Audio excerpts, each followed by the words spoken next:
Bismillah walhamdulillah ala ni'matil Islam wa kafa biha min ni'mah. Asyhadu an la ilaha illallah wahdahu la syarika lah wa asyhadu anna sayyidana Muhammadan abduhu wa rasuluhu ila sa'iril ummah. Allahumma salli wa sallim wa barik ala sayyidina وأنزله المقعد المقرب عندك يوم القيامة وعلى آله وصحبه إلى يوم القيامة. رب اشرح لي صدري ويسر لي أمري واحلل عقدة من لساني يفقه قولي سدد لساني واهد قلبي بحق سيدنا محمد النبي صلى الله عليه وسلم. دستوركم يا أهل الترك ويا أهل الباطن ويا أهل المعبدي ويا أهل النور. أما بعد. Jamaah semuanya yang dirahmati oleh Allah Subhanahu wa taala, alhamdulillah. Kita semua kembali ditakdir oleh Allah untuk bisa sama-sama kita kumpul mengkaji ilmu warisan Nabi sallallahu alaihi wasallam. Yang mana kita kumpul seperti ini, kata Imam Asy-Syafi'i, adalah termasuk ibadah yang paling utama setelah yang wajib. Karena itu semoga kumpulnya kita benar-benar membuahkan kumpulnya kita kelak di surga Allah Subhanahu wa taala. Lebih-lebih semoga kita kelak dikumpulkan di surga bersama Rasulullah sallallahu alaihi wasallam. Amin. Kita sampai pada nasihat atau hikmah yang ke-114. Qala al-musannif radhiyallahu anhu wa nafa'ana bihi fid dharain amin. Alima annaka la tasbiru anhu fa ashhadaka ma barza minhu ilaik. Alima, telah mengetahui itu Allah, annaka, sesungguhnya engkau, la tasbiru, tidak sabar, anhu, dari Allah, dari bertemu Allah. Fa asyhada, maka Allah memperlihatkan kepada kamu ma, sesuatu baraza yang tampak, minhu, dari Allah, berupa anugerah dan keindahan penciptaan alam semesta dan seterusnya, ilaika, terhadap engkau. Hadirin yang dirahmati oleh Allah, manusia ini ada yang kelasnya itu kelas biasa. Jadi yang dia rindukan, yang dia harapkan, ya kayak biasanya manusia, duit akeh, pangkat tinggi, istri cantik, rumah megah, dan seterusnya. Fokusnya, harapannya, keinginannya, bahkan yang ia harapkan dan rindukan, ya gemerlap kemewahan dunia. Ini kelasnya manusia yang biasa, ya kayak kita ini. Ada lagi kelas yang kedua, mereka hamba-hamba Allah yang sudah kenal kepada Allah, yang benar-benar tahu hakikat hidup di dunia, sehingga yang mereka harapkan dan rindukan bertemu Allah. Pengen ketemu Gusti Allah, pengen dapat ridho nipun Gusti Allah. Ya keinginan duniawi sekadarnya aja, karena dia sadar akan ia tinggalkan. Namanya hidup di dunia yang membutuhkan biaya hidup dan seterusnya, tapi sekedarnya aja. Yang jadi fokusnya dia adalah pengen, kangen ketemu sama Allah Subhanahu wa taala. Nah, di sini untuk dua golongan ini Allah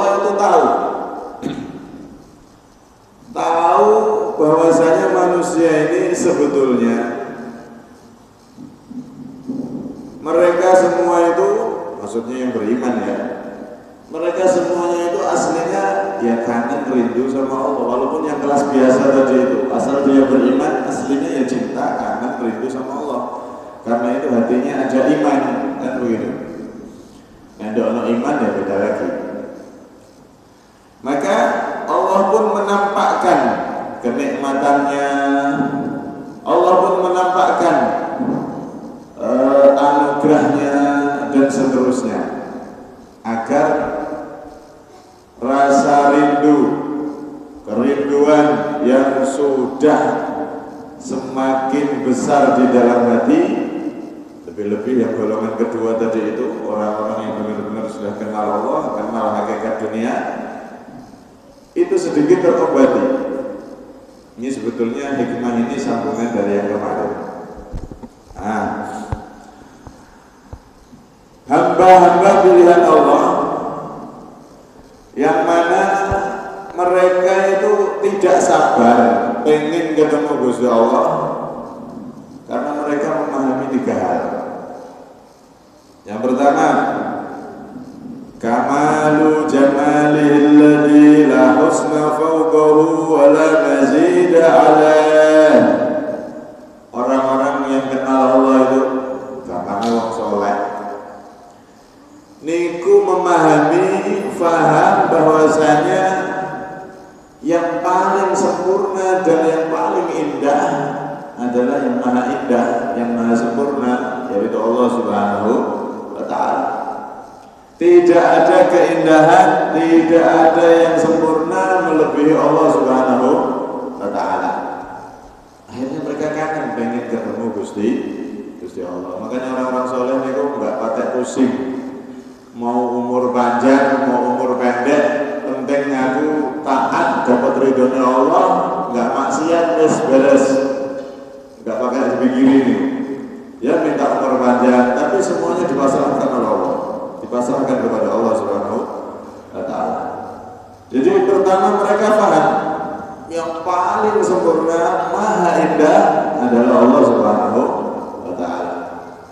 Gambarannya pun kalau kita lihat ada anak-anak kecil buangir, ganteng, lucu, ini kan pasti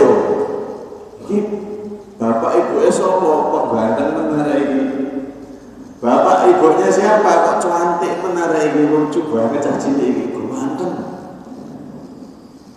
Ketika kita melihat anak kecil, otomatis kita penasaran, bapak ibu itu apa ganteng ya, anaknya kok ganteng ini, anaknya kok wahyu ini, kan begitu. Akhirnya kita penasaran, pengen ngerti bapaknya siapa, ibu siapa lagi, kok ganteng alunan caci. Begitulah orang-orang yang mereka kenal sama Allah, orang-orang soleh. Ini setelah melihat keindahan alam semesta ini, apalagi orang soleh yang pernah melihat bertemu Rasulullah dalam mimpinya, betapa indahnya wajah Nabi yang begitu bercahaya, nurun fauqa nuri, cahaya di atas cahaya yang begitu indah luar biasa. Nggak ada manusia seindah ini. Sehingga pernah mimpi Rasulullah.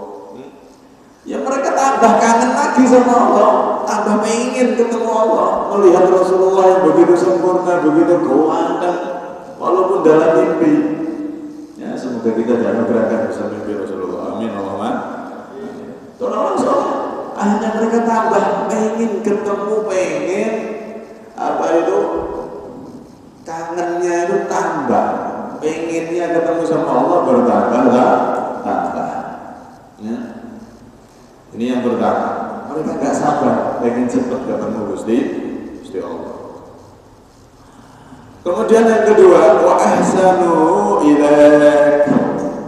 Orang saleh itu nggak sabar pengen ketemu Allah karena mereka memahami Allah itu maha baik.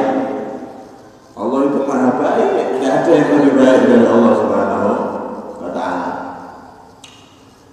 Bapak ibu niku kan sayang sama anak, ya, tapi sayangnya bisa berkurang, sayangnya bisa berkurang, perhatiannya bisa berkurang.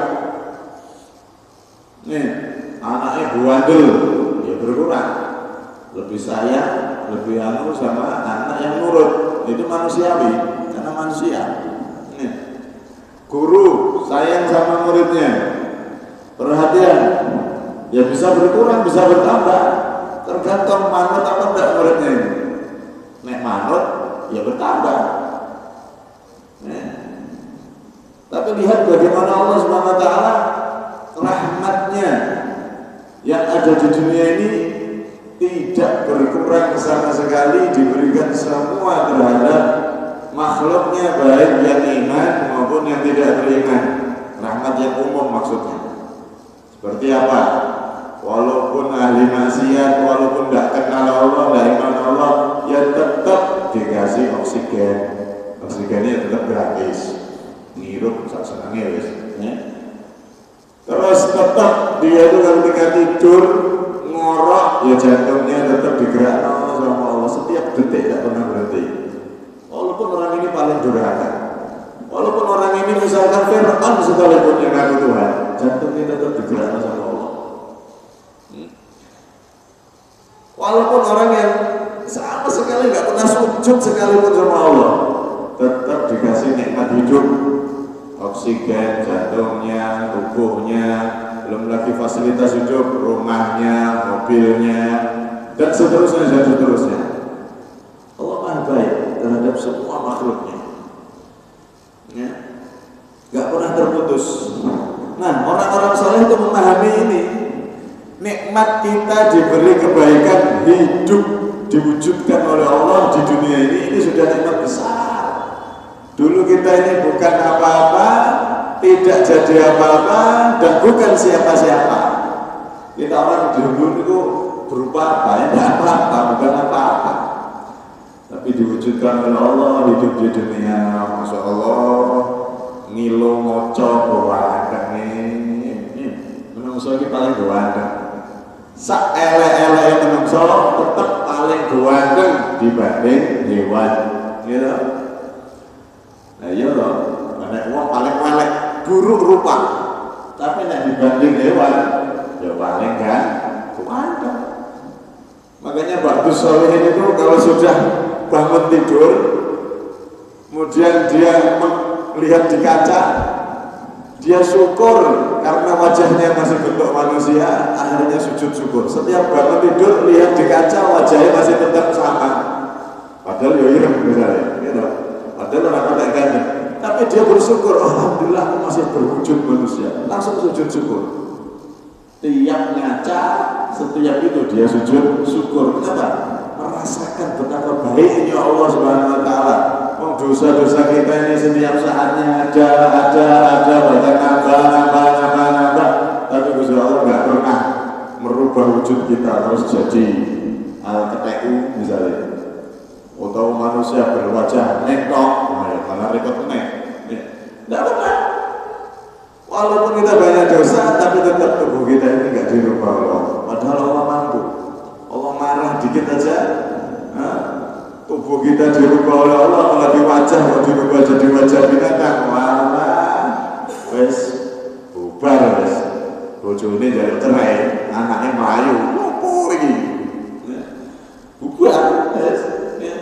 Tapi lihat bagaimana ihsanuhu ilaik, Allah itu maha baik sekali terhadap kita semuanya. Kita diberi nikmat hidup dan diberi fasilitas hidup tanpa hitungan, tanpa harus bayar. Itu semuanya bukti bahwasanya Allah itu maha baik. Nah, orang soleh itu melihat ini, memahami ini, sehingga mereka tambah cinta sama Allah, tambah kepingin, kangen ketemu Gusti Allah. Yang ketiga, kenapa orang soleh itu nggak sabar pengen ketemu Allah? Iftiqaruka ilaih, karena mereka merasa membutuhkan Allah Subhanahu wa Ta'ala, membutuhkan bantuan dari Allah Subhanahu wa Ta'ala. iftikar ila Allah, merasa butuh kepada Allah Subhanahu wa ta'ala. Banyak dari kita itu butuh kali Gusti Allah ketika kepepet. Nah niku wis lumrahe kula panjenengan. Nek wis kepepet, cekat wis mepet tenan. Sing jali tulung kanan kiri depan belakang doa kabeh ya Allah. Baru jerit. Hatinya menjerit memanggil Allah Subhanahu wa ta'ala. Tapi enggak kepepet. Enggak pernah merasakan di hati itu merasa butuh sama Allah itu seharusnya kan tidak pernah, itu jarang. Tapi ya makan ono, rezeki ono, sehat, semuanya serba ada. Akhirnya di hatinya nggak merasakan benar-benar butuh sama Allah Subhanahu wa ta'ala. Nah, orang soleh itu Pak, di waktu bahagia, di waktu banyak nikmat mereka merasakan butuh kepada Allah. Apalagi di waktu sepi tambah. Kalau kita itu hati kita bisa setiap saat merasakan butuh kepada Allah, butuh sama bantuan Allah, maka disitulah hamba tersebut naik derajatnya dan menjadi orang-orang yang khusus, bukan orang biasa lagi. Kalau ada orang tenggelam di tengah laut, dia nih kemampul pakai sekoci pakai bantok misalnya sendiri. Padahal ini dia di desanya orang paling kaya misal, dia di daerahnya orang paling pangkat paling tinggi, tapi ketika di tengah lautan sendiri, bagaimana perasaan hatinya? Apakah dia merasakan apa itu bisa ditolong oleh hartanya yang ada di rumah, ATM yang menoleh gak dihitung, atau dia merasa di hatinya bisa ditolong oleh pangkatnya yang ketika dia di daerahnya dihormati sana sini? Kan enggak, hilang kabeh. Dengan hati ya Allah, ya Allah, ya Allah, di hatinya selalu memanggil Allah Subhanahu wa ta'ala.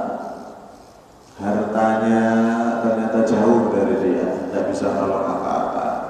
Pangkatnya, keluarganya, ketika posisi ada orang seperti itu, maka dia pasti yang diingat cuma satu, yaitu Allah Subhanahu wa ta'ala. Harus gak ngandang hartanya, jabatannya, apalagi keluarganya, harus gak ngandang hartanya. Allah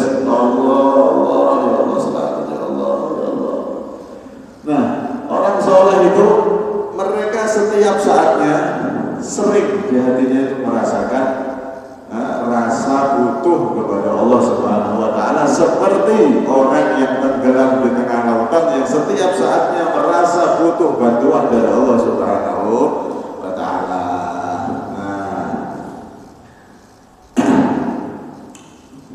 Di dalam salah satu kitab disebutkan alamatul iftikar ilallah, alamat tanda orang itu di hatinya punya sifat butuh kepada Allah itu ada 4.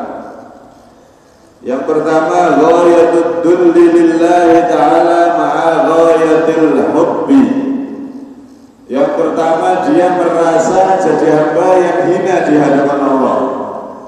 Dia tidak merasa punya pangkat walaupun dia paling pangkat. Dia tidak merasa paling kaya walaupun dia memang orang kaya. Dia merasa tidak punya apa-apa. Jadi nggak sombong dengan kayanya, nggak sombong dengan pangkatnya, nggak sombong dengan apapun yang dia miliki. Ini tanda orang yang hatinya ada sifat iftikar, merasa butuh kepada Allah Subhanahu wa ta'ala. Nomor 2, at-ta'alluq billahi ta'ala wa bimahbubatih. Yang kedua, dia punya hubungan dengan Allah, cinta kepada Allah dan dengan segala hal yang dicintai oleh Allah. Kalau sudah untuk Allah, untuk agama, untuk segala hal yang berkaitan dengan agama, oh dia loyal. Dia orang kaya, ada masjid, oh dia senang banget. Dia orang pejabat, ada pondok pesantren, butuhkan bantuan, izin ini, izin itu dan lain-lain, oh dibantu. Ya. Itu tanda orang yang hatinya sudah terhubung iftikar ilallah, butuh kepada Allah Subhanahu wa ta'ala, dan segala hal yang dicintai oleh Allah yang berkaitan dengan agama, dia pun berusaha untuk punya hubungan dan membantu di situ. Yang ketiga, mudawamatu dzikri wal istighfar fi kulli awqat wa ala jami'il ahwal. Orang yang merasa butuh sama Allah itu biasanya dia sering zikir, dia sering baca istighfar, sering ibadah, waktunya benar-benar digunakan untuk ibadah kepada Allah Subhanahu wa ta'ala. Karena dia merasa tidak punya apa-apa kecuali Allah. Karena itu dia setiap saatnya maca sholawat, istighfar, apa.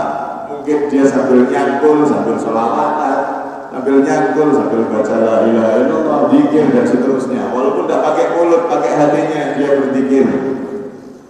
Itu dulu ada kiai zaman dulu itu, dia ini punya rutinan setiap hari apa ada jadwal untuk bertani.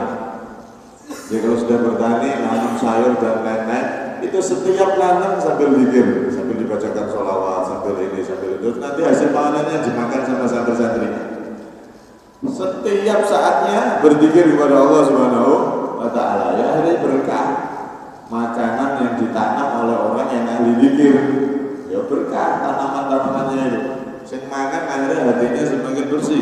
Sing nandur dia karena zikir. Nah, kalau jenengan kan boten, kadang-kadang nandur atau kadang-kadang nukang, lo gak zikir malah dangdutan.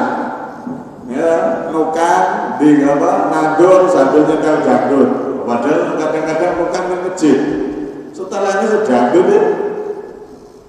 Nenek, dangdutan mana? Dah dia dari. Nah, mesti masjid, ya. Boten zikir malah nyetel ya dangdut. Seharusnya orang yang dia ini merasa butuh sama Allah, orang yang dia itu kelasnya itu kelas khusus, bukan orang biasa, pengen naik derajatnya di sisi Allah, gunakan setiap saat untuk berzikir kepada Allah. Oh, nek perlu nyetel sing disetel sholawatan sehingga hatinya ikut nyanyi sholawat, nggak nyanyi dangdut, nyanyi yang tidak ada manfaat. Waktu kita 1 detik di dunia itu sangat mahal. Bagaimana Nabi menggambarkan subhanallah tamla'ul mizan.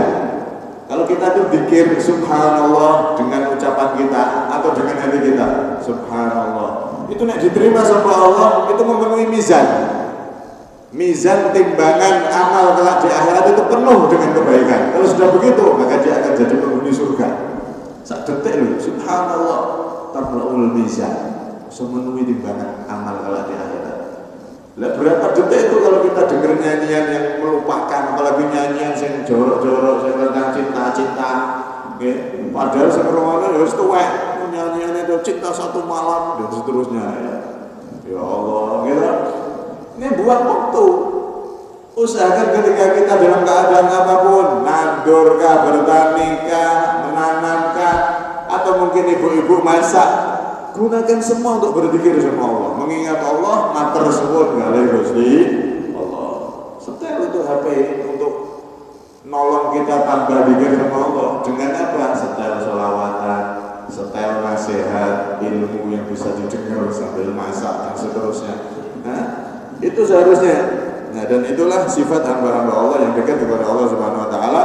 Dan yang terakhir, al-khauf min adami qabulil amal salihah. Orang yang di hatinya sudah ada sifat iftikar, merasa butuh sama Allah, dia selalu khawatir amalannya kalau tidak diterima oleh Allah. Alias dia ahli ibadah, ahli taat, nggak sombong dengan ketaatannya. Walaupun sholatnya 1000 rakaat sehari, walaupun 10 juz Al-Quran sehari, dia nggak sombong. Oh, saya paling banyak sak desa, sak kecamatan, sak kabupaten, orang yang paling banyak ibadahnya saya, sing ahli surga paling tinggi ya saya. Enggak ada seperti itu. Kenapa? Karena dia menyadari amal ibadah saya belum tentu diterima oleh Allah. Saya bisa beramal itu dibantu oleh Allah, dan saya nggak tahu pastinya apakah amal saya diterima atau tidak. Sehingga dia nggak sombong dengan amalnya, walaupun amalannya banyak.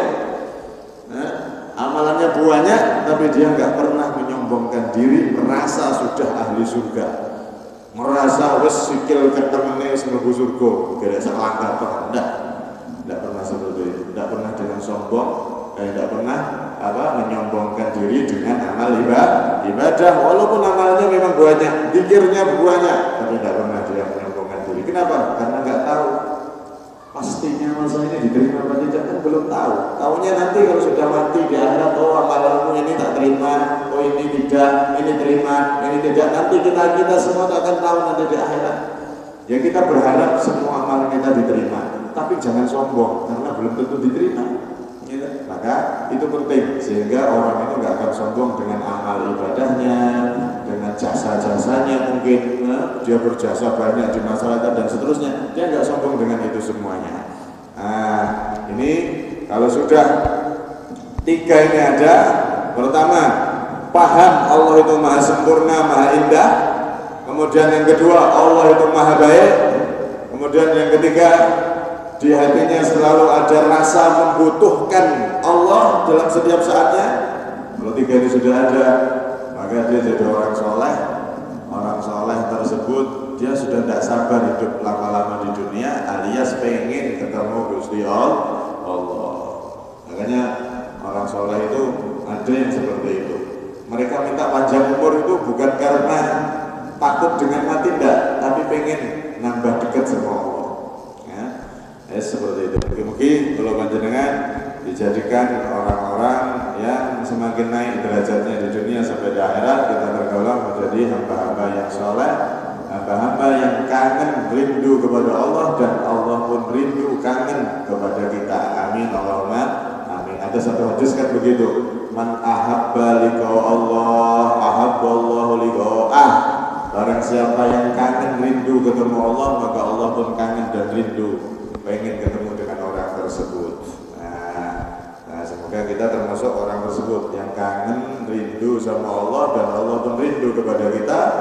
Dan saat-saat yang sudah ditentukan nanti, setelah umur panjang, sehat walafiat, benar-benar kita mendapatkan derajat tersebut, kangen, cinta, rindu sama Allah, dan kita pun dirindukan oleh Allah. Amin Allahumma amin. Kemudian kita minta maaf, ada minni wal afa minkum. Assalamualaikum warahmatullahi wabarakatuh.